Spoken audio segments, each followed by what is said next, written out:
everybody, would you believe me if I told you I actually once caught a hummingbird?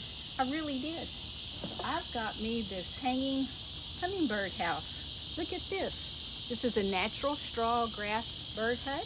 It's natural woven straw, really nice quality. See, it's not going to collapse or anything. This is 8.5 inches by 4 inches. It's got that nice opening, so this is going to give a natural environment for the nesting birds, and not only for hummingbirds to use, but also finches and wrens.